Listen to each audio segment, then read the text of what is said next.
Hey, how's it going, everybody? Shaun here for another edition of Shaun Solo, and today I want to talk about one of my most anticipated games of whenever it comes out, No Man's Sky. The IGN has had the scoop, and over the past few weeks they've been kind of releasing videos, kind of giving people more of an idea of what No Man's Sky actually is, because that's kind of the big question, right? We know it's an exploratory game, we know it's a space sim, and we know we're trying to it's kind of just open universe exploring type gameplay. That's kind of like the core of it, right? We know we can go to any planet at any time. We know that it's all procedurally generated, so nothing will ever repeat itself technically. And there's been a few other things that have come out over the past few weeks with these videos. The main thing I really want to talk about though is No Man's Sky seems like it's going to be technically amazing. Technically. But is it going to actually be fun to play? See, that's the real question. I think it's going to have its audience, obviously. I mean, some people, that's all they're going to want to do is explore, and there's actually more to it than that that's come out in these videos. When I think about this game, when I think about kind of the audience, the potential audience, I feel like it's almost well, not exactly the same, but it's kind of got this almost Minecraft-esque kind of feel to it. Because, Minecraft is pretty ubiquitous. It's kind of for all ages.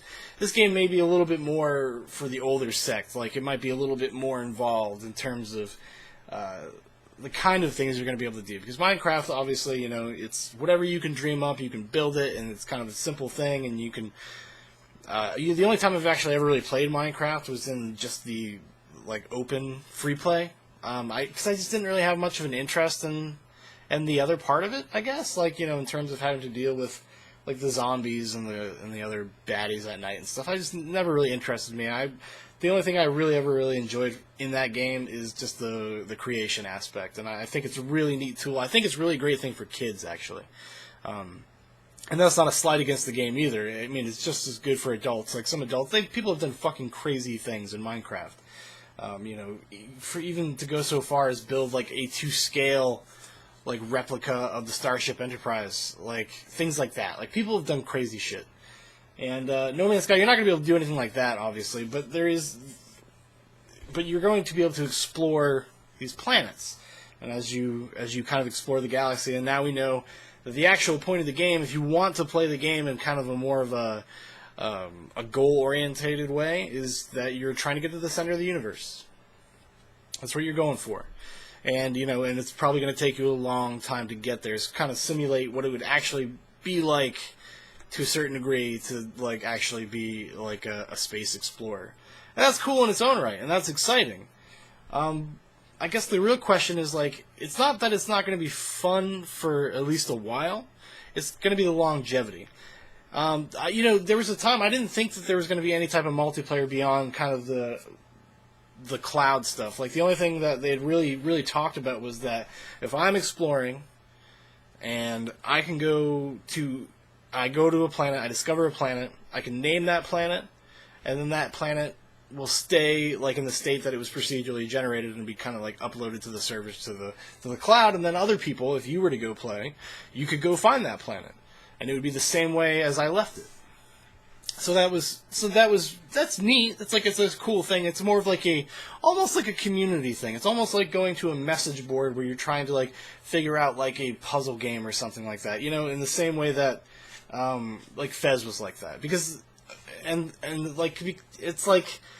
you can also do for other players is, I guess you can kind of tag the kind of life and kind of what the ecology is like and what kind of things can be mined from there, because I guess a big part of it is going to be mining for materials and selling them. That's going to be the way you make money. So if you go to these planets, you can kind of scavenge or whatever. But there's kind of an openness to it that you can do pretty much whatever you want. You could, if you were to believe Hello Games, the guy who's the lead designer on this is Shaun Murray. Hey, my name's Shaun too. Look at that. And he's basically says you can do whatever you want.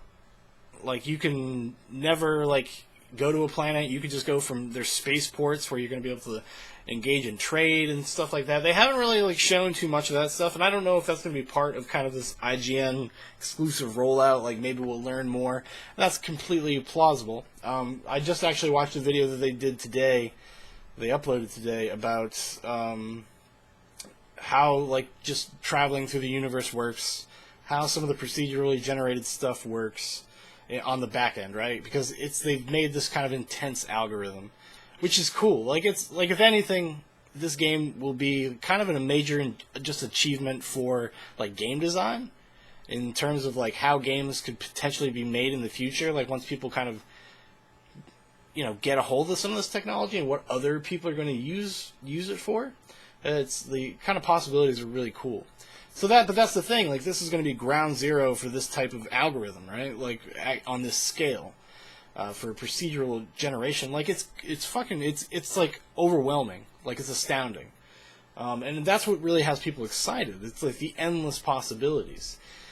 But even though, however broad or intense this algorithm is, there's going to be a finiteness to it, right? Like they have to go in and kind of create templates for everything. Now those templates can change, and they can kind of swap different parts and different attitudes and the way the AI is going to respond to you. Like some you're going to go to a planet, some creatures are going to be more aggressive than others, and so on and so forth. Like it's just going to be interesting to see like what are they going to be able to do with that. Like is that going to be is it going to be fun? That's my real question, I guess. Is it going to be fun? Like is it going to be enjoyable past maybe like 15 hours? Because there is no multiplayer to speak of. The only multiplayer, like I said, is the whole connected thing. But then I saw in one of the videos he said, oh, look, there's a trading post or a spaceport, and, there's some AI people there, and who knows, you might run into actually other players. So I was like, whoa, are you going to be able to actually directly interact with other players, or are they kind of like ghosting? Like, what's the level of interaction? They haven't really pulled back the curtain on that stuff yet. And I think that's the most critical thing about this game, whether it's going to be a long-term success. In the short term, it's just cool. Like I'm going to get this game regardless. Because I just have to kind of see it for myself, honestly. Whether or not like it's going to have any staying power. Like, am I going to be playing No Man's Sky for 2 years, just farting around? Is there going to be a community surrounding it to support that? But I guess that's where the AI stuff comes in, right? Because it's not going to require a community per se, not a real one, not an actual existing community.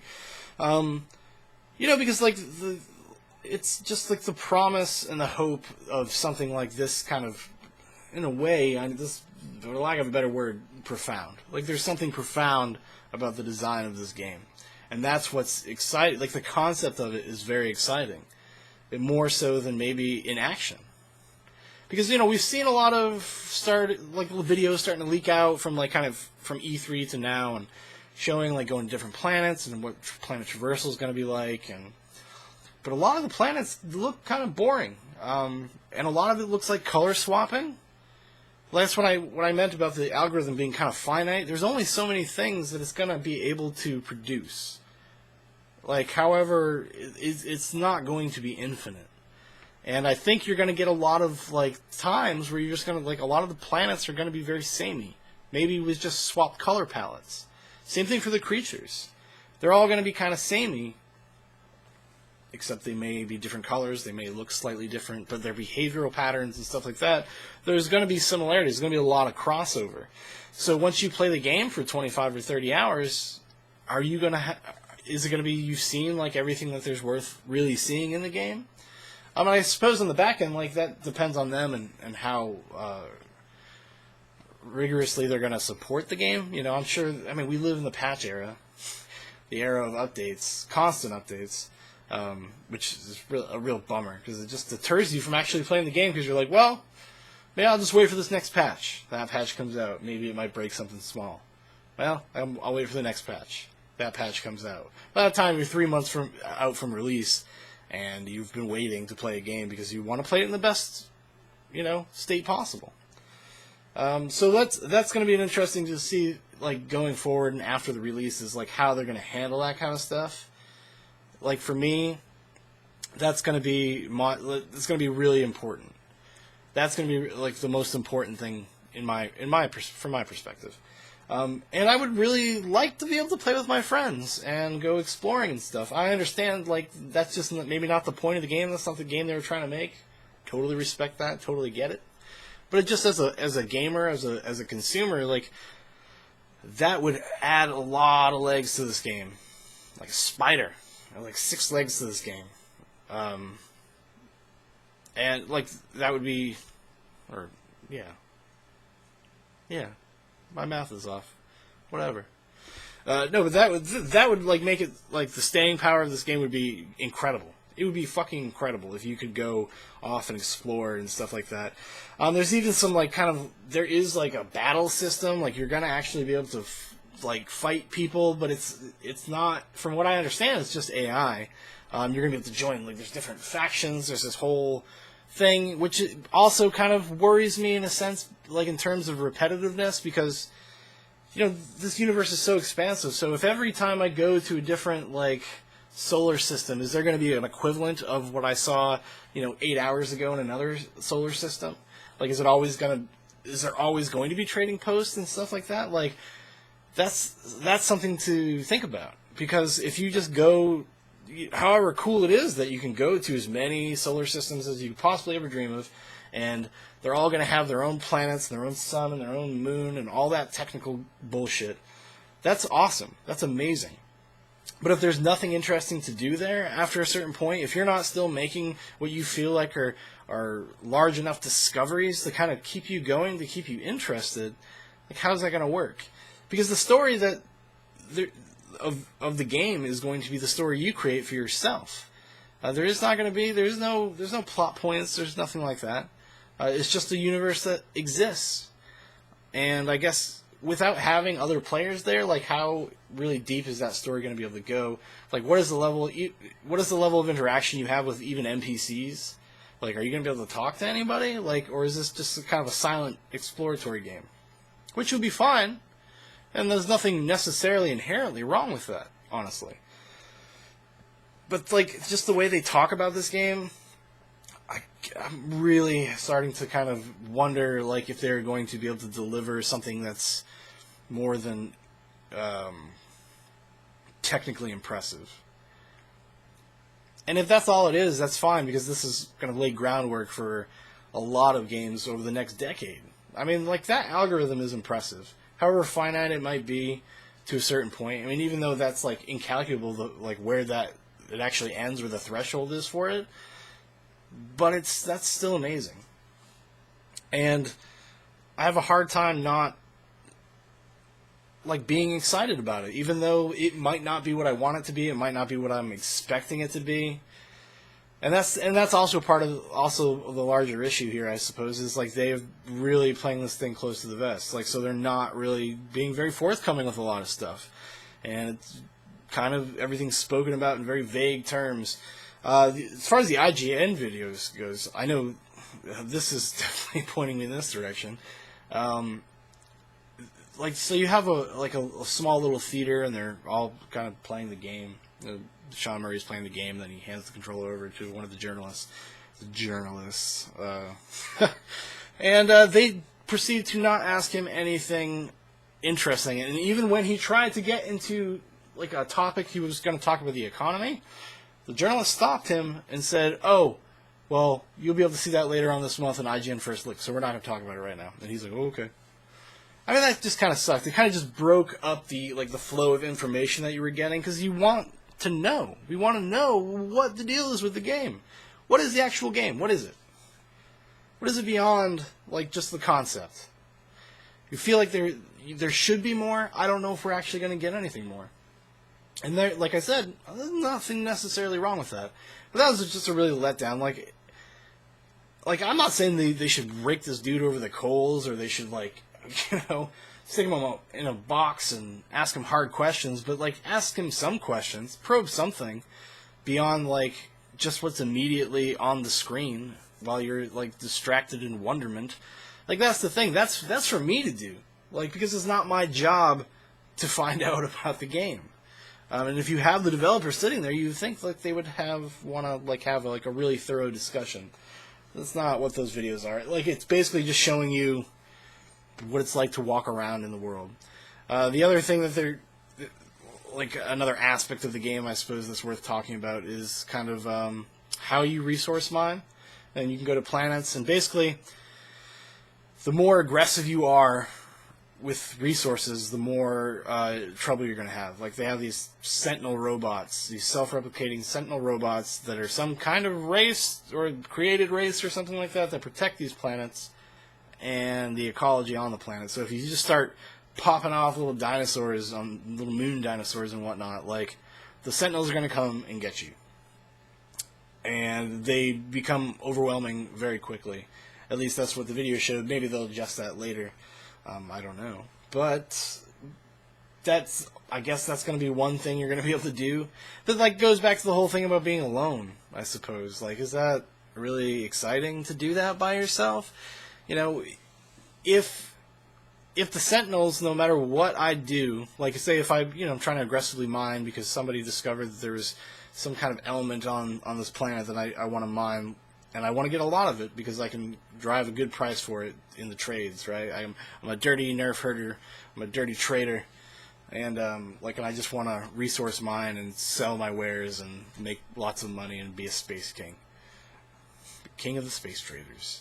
If I want to do that, then, like, is there any recourse on my end, like, with the Sentinels? Like, am I going to be able to, like, handle, like, a lot of Sentinels at some point? I mean, there is upgrade systems that you can upgrade your weapons and your ships, and you can get better stuff. Like, so all that stuff's built in, but I guess, like, they didn't really go into how that's going to work in terms of just being on the planets, I guess, if you want to be, like, more hostile, for lack of a better term, towards, like, the ecology or just mining in general. But there's a lot of neat stuff, though. I mean, because the animals, they kind of have their own behavioral patterns. Some are more aggressive than others. Like, so if you're in a situation where, like, you're getting attacked by some beastie, and you got to take it out because it's going to kill you, and then a bunch of sentinels come because you shot the animal, like, what are you supposed to do? I guess from what I gather, the only thing you can do is try to hop in your ship and run away. And that's another thing about the game, is that it's incredibly literal. So if you, like, land your plane or your ship, if you land your spaceship somewhere and you start walking away, you better remember where your spaceship is, because you could lose it. He even said that, because obviously the game's being play tested. He said a lot of players will lose their ship at first. They'll forget where they landed, and they'll spend hours trying to find it. I kind of hope they do something in terms of, like, maybe there's a beacon you can set or something, kind of a homing signal, something that you're able to, like, orientate yourself on the world, on the planet. Because if what he's saying is true, truth be told, whatever, I'm trying to think of the right words, you can walk. Like, you could walk all the way around the entire circumference of the planet, and it could take you weeks to do it. So if you get really far out, like, say you're just exploring and you're mining and you're doing all this shit, and you're doing it for hours, right? And then you're like, oh, I gotta go stow my stuff, because that's another thing. There's a penalty for death. And the penalty is you lose everything you haven't stowed away or uploaded. So all the discoveries you've made, all the materials you've gathered, it's all gone. So in a weird way, you almost maybe don't want to stray too far away from your ship. That's like, some of this game, there's a game called Proteus. And all Proteus is what it would be you say this in a derogatory way. It's not the way I would use it, but it's a walking simulator, and you're just going around, like, kind of this beautifully artistic kind of island, and you just float around and you see things, and the trees make bell noises and stuff like that. It actually but that's all you can do in the game. You can't attack anything. You can't. There's no mining. There's no point to it. It's almost just like, oh, here's a relaxing walk around game. And it's effective in that way. But is that, like, really what a lot of people are going to do with No Man's Sky? Like, I guess that's my real curiosity. And that's another, and that just goes back to the whole thing about doing it alone, really. Like, how, that would be a lot of fun if you were with, like, even, like, if you could just partner up with, like, one person, and you guys just kind of fart around and do whatever. I'm not saying you should be able to go out and attack, like real players, or even NPCs, I don't know. I don't know how they're going to work that out. So that's like one of those things I was wondering. Like, they show on a planet, and some planets have buildings and trading posts that are already there, and they're like, and they're going in and out of this port. Like, am I going to be able to interact with them in a real way, or is that just kind of scenery? You know what I mean? Like, am I just supposed to look at that stuff? If I, like, dock next to them and I want to make a trade, do I just go into a UI menu? And that's another thing. The UI menu is pretty much Destiny's UI menu. Like, which is fine. Like, it's a really elegant, really, like, simple, easy to understand system. So I'm not dogging them for it, but it looks almost exactly like Destiny's. I was a little taken aback. I was like, holy shit, that's Destiny's menu. Like, it's just, there's so many little tiny elements to this game, it's really hard to, like, kind of get all your thoughts together on it, in terms of, like, how to even properly explain it, other than just, like, it's a space exploration game. That's really all you can, that's the broad description of it. There's so many little tiny elements that, and the curtain really hasn't been pulled back. I'm not sure they're ever going to until it gets released, which I'm fine with. Like, there is something we've kind of lost in terms of just media in general, is that sense of discovery. Like, that's kind of gone away. Even most major movies that come out, even smaller ones, like, more often than not, we already know the whole story before we go see the movie. And whether that's because it's like a Marvel movie, and you kind of just, if you've watched enough of them, you understand the arc and the formula before you've actually even watched it, because you already watched 10 of them that are all very similar. So if they don't, like, kind of aren't more forthcoming, I'd still get it. Like, just the concept is enough to get me on board. And I feel like even if it is a $60 game, which I honestly, I don't know, they haven't really talked about price points, whether this is physical or digital, I think I would probably still get my money's worth out of it. That's how I felt about Destiny. Like, I got Destiny when it came out on launch, and I played it a bunch. Like, I played it probably a good 40 or 50 hours, and I just kind of got bored, honestly, because there just wasn't enough content there. But I felt like 40 or 50 hours, that's more than I get out of most games I buy, even at that $60 price point. So I wasn't too broken up about it. I was like, oh, I feel like I got my money's worth, and then I moved on. And if No Man's Sky just kind of affords me that, then okay. Like, I'd be okay with it. I don't think I'd be angry about it. I feel like it's going to be divisive among players. I think there's just some players that are going to be like, oh, this is really boring. It's almost like this. There's a game called Eve Online, which has a really kind of niche but dedicated fan base, and that's a fucking crazy game. That's like a persistent world where, like, once things are destroyed, they're really destroyed. They're worth, like, real money equivalents. Like, there's been battles where they've calculated, like, the actual money loss, like, in these battles, and they are reaching into, like, the hundreds of thousands of dollars. Like, crazy shit like that.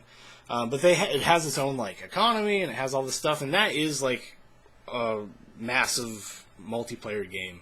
I wouldn't call it like it's like an RPG, but, like, it's a massive multiplayer game, and it's real people with real ships, and everything happens in real time. So when you're away from your computer and your ship is just floating in space, maybe you got a cloak on it or something like that, if somebody finds it, they can fucking destroy it, and you come back and you have nothing. Like, so it's really, really intense. But this is almost like a simplification of some of that stuff in terms of, like, the way the economy is going to work, and, like, the way you deal with, like, pirate marauders and all that kind of stuff, because there are literally just pirates out there in space that will try to plunder you, and are trying to plunder, like, trade ships and stuff like that. You can take part of them. You can be one of them. Which I'm just like, and that's another thing, like, how do you join them? Do you just, like, pick their side while you're fighting? Is it kind of like, there's a system in Metal Gear Solid 4 where you were in the middle of, like, kind of a big, there's kind of like warring factions, right? And depending on who saw you do stuff. Like, say if you were just trying to make your way through, and you killed a bunch of guys for the other faction, and enough of those dudes from the faction that was warring against the guys you killed, if they see you, then they stop like attacking you and stuff like that. They stop getting alerted when you're walking around. Like, is it going to be kind of similar to that? I suppose maybe. I don't know. Like, are you going to have some kind of galactic reputation at some point? And how is an AI going to handle that? How's it going to handle that? You know, like, is it going to be? And that's, I guess, where the player thing comes in. Because in EVE, they know you do have a reputation. And you have a reputation because of word of mouth. That's actual, like, living world. That's full of real people that talk to each other. Like, how do you do that on, like, on a simulated level, I suppose? That's, I guess, my, not concern, but that's just a thought I have. Like, how do you do that? How's that actually going to work? And then how's that actually going to matter? So if you do join a faction, what the fuck does it matter if you're going light years, like, past it? You know, in your travels. Then you're not going to be around your faction anymore. Are these factions just everywhere? I mean, is that part of the point? Like, everything's the same everywhere, no matter where you go. And the only real difference is how you treat it. I don't know.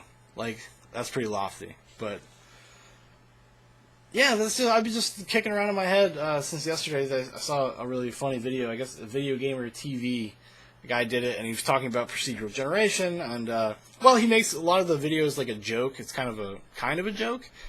He makes a lot of good points in terms of, like, he was talking about Daggerfall and then Morrowind, the Elder Scrolls games, and he brought up the comparison. He's like, Daggerfall was a procedurally generated world, and it was like twice the landmass of Great Britain or something like that, but there's nothing to do in Daggerfall. And then Morrowind, they took a step back, and they carefully crafted every area, still really big place to explore, but it was, you know, obviously it was a lot smaller than Daggerfall because it wasn't procedurally generated, but they took it back and they carefully crafted, like, every area of the game, and you get a much better experience out of it. So just because something can be procedurally generated, like, doesn't mean it's going to be interesting. And like I said earlier, like, it goes back to that whole idea of just the palette. Is it going to be palette swapping? Like, really, I mean, what is it? Like, how different can these places be? Like, in a way that you're going to notice. Like, there's going to be a lot of subtleties, like, in terms of, like, mountain ranges and you know, the kind of fish and and the kind of leaves that are on a tree. Like, those are very subtle things that are not, like, don't scream out to you, like, when you go to a new planet, like, oh my god, this is such an amazing new place to explore. Because a lot of the places that they've shown, and this is just what they've shown, are a lot of wide open spaces, you know, a lot of, like, mountain ranges. There's always a little bit of water somewhere.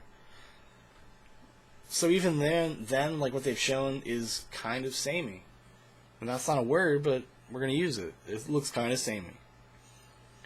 In terms of just, like, I don't know, like, basic design. Like, the broad strokes of the planets are all look very similar. Some places have grass, some places don't. Some places are orange, some places are blue. But at the end of the day, they all kind of look the same. Like, I've never seen them walk into, like, a forest. You know? Like, I don't know. I mean, I gotta imagine it's gotta be there, right? And because the only thing we've ever seen is, like, very early on when you land. And I imagine if you're landing somewhere, you gotta find a clear, open space to land. And then all the demos and all the videos, it's only been, like, 5 minutes worth of kind of material, like, around your ship, where your ship is, where you landed. So I don't know if it's not fair to say that that stuff isn't there, but they have not shown it at all. Which I don't necessarily is not necessarily a cause for concern, but it's definitely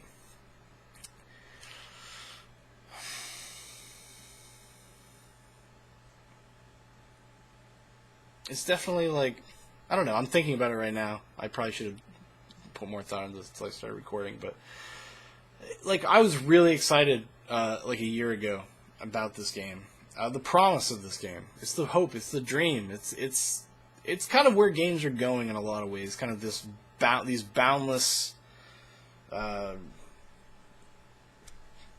exploration, and like everything's kind of turning open world, and like there, now we're at this turning point now where it's going to be just more. More. It's going to be more. Although the open worlds are just going to be bigger and badder and more unique and different. And this is the first kind of step in that direction. But everything I see about this game, like you're starting to see kind of the limitations maybe. And it's kind of making me guard my expectations in a way. Not necessarily in a negative way. Like, I'm still really looking forward to it. Like, I still really want to play it, like I've said a few times so far. It's a purchase for me, regardless. Honestly. Regardless. Because just, like, there's going to be enough there that I'm going to get my money's worth regardless. Basically. But, like, I just think they've hurt themselves a lot, like, by just being so lofty about it. And then you have, like, journalists that don't fucking even, like, ask these people real questions. And they're not really challenged on anything. So it's kind of hard to... I don't know. It's like hard to really be excited because you don't feel like you're getting like kind of an honest view of something, and it almost like defeats the purpose of having these previews, because the previews are pretty much the same ones you've seen already, like even up to like 6-7 months ago. Honestly, there isn't that much different because they're not showing you anything different, and that just kind of it doesn't make me concerned. Necessarily that they haven't shown me more, because maybe they just want everybody to discover like the beauty and the majesty and the power like as they play the game, and they don't want to spoil too much for you, which I totally appreciate. Like, I totally get it. But I guess we're gonna see. There's no like way to have any concrete stuff. I'm surprised they haven't announced any type of tentative release date. I don't like a lot of people think it's gonna come out this year. Maybe that's what they're building up towards with this IGN thing. Maybe they're going to announce the release date like at the end of July, or maybe in August or something like that. I'd be really surprised if it came out in 2016, even though it looks pretty polished in terms of like gameplay and stuff. But I don't But I don't know. Obviously, I don't know if like that algorithm is just giving them more trouble than they thought. Maybe. I mean, because I feel like that's probably what they've been working on.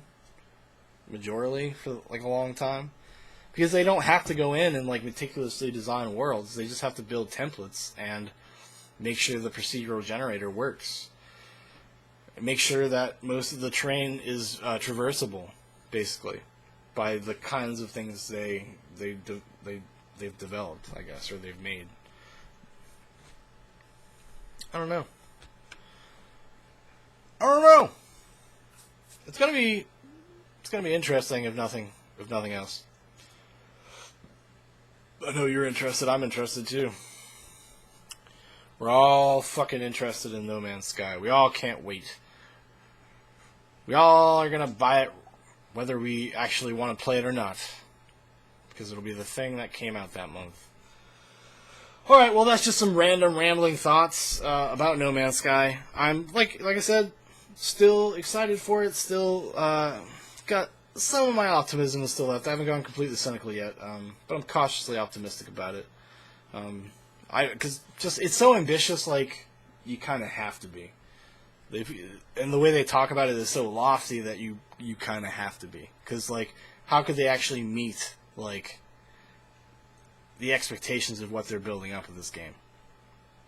You know what I mean? All right, I'm Shaun, and I'll talk to you next time I got something to talk about.